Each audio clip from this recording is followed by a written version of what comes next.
Assalamualaikum warahmatullahi wabarakatuh. Kami dari kelompok 13 dengan anggota saya Eka Puji Rahyu dan rekan saya Fadilah Khairunisa akan membahas bab tentang ijarah. Pada bab pertama kita membahas tentang pengertian ijarah.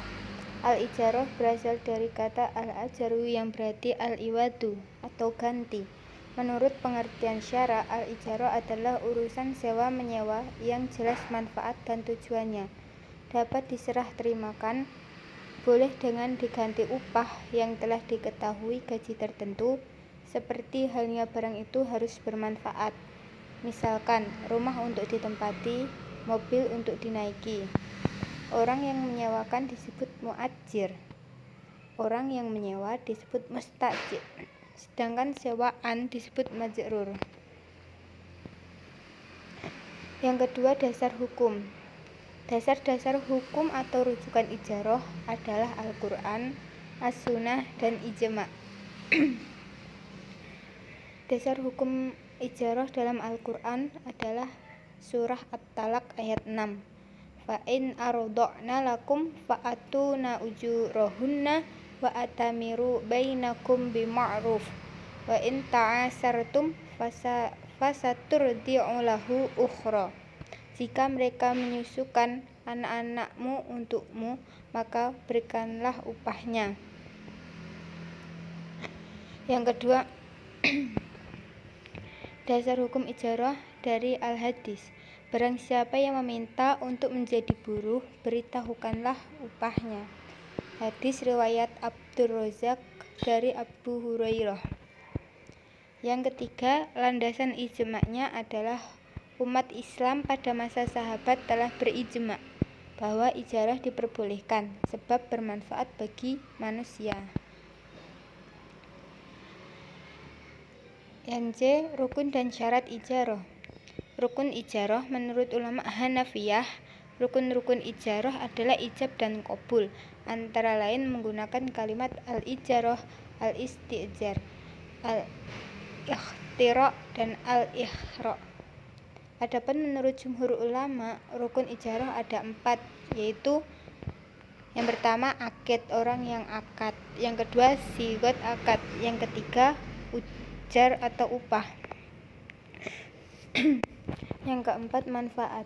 Syarat ijarah itu ada 5. Yang pertama kerelaan dari dua belah pihak yang melakukan akad ijarah tersebut. Yang kedua mengetahui manfaat dengan sempurna barang yang diakadkan, sehingga mencegah terjadinya perselisihan.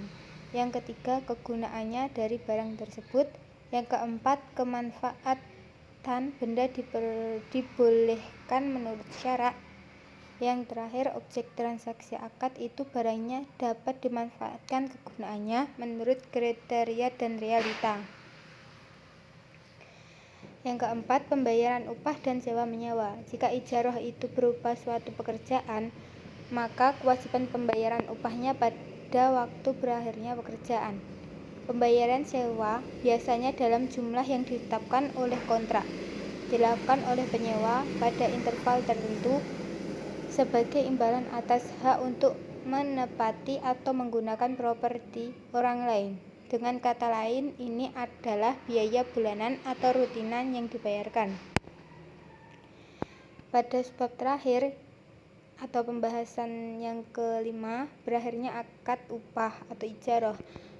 Para ulama fikih sepakat menyatakan bahwa akad ijarah akan berakhir apabila 1. Objeknya hilang atau musnah. Yang kedua, tenggang waktu yang disepakati telah berakhir. Yang ketiga, menurut ulama Hanafiyah, wafatnya salah seorang yang berakad, karena akad ijarah menurut mereka tidak boleh diwariskan. Sedangkan menurut jumhur ulama boleh diwariskan. Yang keempat, menurut ulama Hanafiyah, apabila ada udzur dari salah satu pihak, maka akad ijarahnya batal. Udzur-udzur yang dapat membatalkan akad adalah salah satu pihak muflis dan berpindah tempatnya menyewa.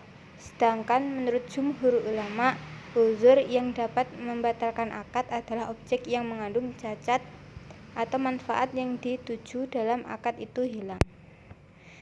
Sekian presentasi dari kelompok kami. Ada kurang lebihnya kami mohon maaf yang sebesar-besarnya. Sekian, wassalamualaikum warahmatullahi wabarakatuh.